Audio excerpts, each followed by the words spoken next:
मेघा ऋषि द्वारा राजा सुरथ एवं समाध नामक दैत्य को देवी महात्म्य सुनाना तथा मधुकैटव वध का वर्णन। पापा। मार्कंडेय जी ने कहा, मैं सूर्यपुत्र सर्वाणी मनु 8 मनुष्यों में से एक मनु के उत्पन्न होने की कथा का विस्तृत वर्णन करता हूँ। उसे तुम ध्यान देकर श्रवण करो। भगवती महामाया की कृपा से सूर्यपुत्र सर्वाण जिस प्रकार मनोवरंतरण के अधिष्ठा हुए, मैं उसी घटना का वर्णन करता हूँ। प्राचीन काल में वारोचित नामक मनोवरंतरण में सूरथ नाम से विख्यात एक बहुत ही प्रतापी राजा हुए थे। चैत्र वंशोत्पन्न उस सूरथ राजा का सारे भू मंडल एक छत्र राज्य था। वे प्रजाओं का पालन अपनी संतान के समान किया करते थे। तिस पर कोल विंध्यवंशी नामक क्षत्रिय उसे द्वेष करने लगे। राजा सूरथ की दंड व्यवस्था अत्यंत कठोर थी। अपने विपक्षियों के साथ राजा सूरथ ने भीषण संग्राम किया। तद्यप कोल विध्वंसी क्षत्रियों की संख्या अल्प ही थी, किंतु विजय लाभ उन्हीं लोगों को मिला। विरोधी द्वारा पराजित होकर राजा सूरथ अपने राजधानी में वापस लौट आए और अपने देश तक ही अपने राज्य की सीमा निर्धारित कर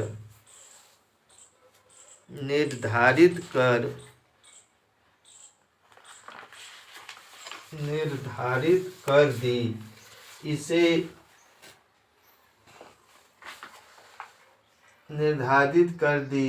इससे अधिक वे अपने राज्य का विस्तार न कर सके, बल्कि पहले से शासित भूमि भी उन्हें छोड़नी पड़ी। अपनी हार मान लेने पर भी शत्रुओं ने उनका पीछा नहीं छोड़ा और राजा सूरथ पर पुनः आक्रमण कर दिया। राजा सूरथ का युद्ध के कारण सैन्य बल क्षित हो चुका था, इसलिए उनके विश्वस्त मंत्रियों ने ही कुचक्र रचकर सूरथ के संपूर्ण राज्य को हस्तगत कर लिया। राजा में अब राजश्री न थी, इसलिए वह अकेले ही अश्वारूढ़ होकर मृगा के बहाने घोर जंगल में पलायित हो गए। वन में पहुंचकर राजा सूरथ के विप्रवर मेघा ऋषि का आश्रम देखा। मुनि के आश्रम में अनेक नरभक्षी एवं मांसाहारी हिंसक पशु अपनी स्वाभाविक हिंसा वृत्ति को त्याग कर शांत भाव से विचर रहे थे।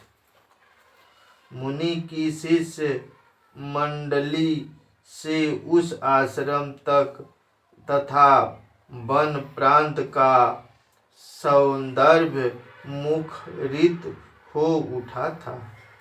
आश्रम में आए हुए राजा सूरथ की मुनि ने आवभगत की। कुछ दिन तक राजा सूरथ भी मुनि के आश्रम में रहकर विहार कर रहे थे। एक बार मोह माया से ग्रसित होकर राजा सूरथ अपने मन में सोचने लगा, मेरे पूर्वज द्वारा अधिकृत नगर आज मुझसे विक्षुब्ध होकर खड़हर सा हो रहा है। मेरे विश्वासघाती कर्मचारी न जाने उस नगर की रक्षा करते होंगे या नहीं। अपने शरीर से निरंतर मद बहाने वाला मेरा मदमस्त हाथी आज न जाने किस स्थिति में होगा। जो लोग मेरी कृपा दृष्टि के आकांक्षी धन और भोजन प्राप्त करने के लिए सदैव तत्पर रहकर मेरा अनुसरण किया करते थे, वे ही लोग अब निश्चय रूप से अन्य राजाओं के मुखापेक्षित होंगे। उस सभी लोगों के द्वारा मेरे धन का दुरुपयोग हो रहा होगा, इसमें कोई संदेह नहीं है। इस प्रकार अनेक कुर्तार्थ राजा के मन में उठ रहे थे। एक दिन मेघा मुनि के आश्रम के समीप एक वैश्य को देखकर राजा ने उससे पूछा, भाई तुम कौन हो? तुम्हारे यहाँ आने का क्या प्रयोजन है?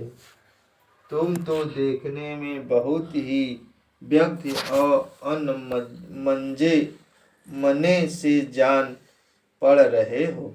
राजा के इस सहानुभूतिपूर्ण वचन सुनकर उस वैश्य ने राजा को प्रणाम किया और विनय होकर बोला।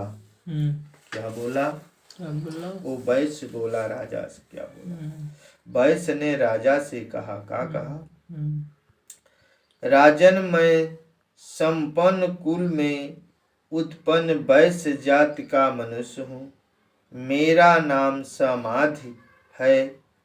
धन लुप्त स्त्री पुत्र ने अपने स्वार्थ साधन के लिए मुझे घर से बाहर निकाल दिया है।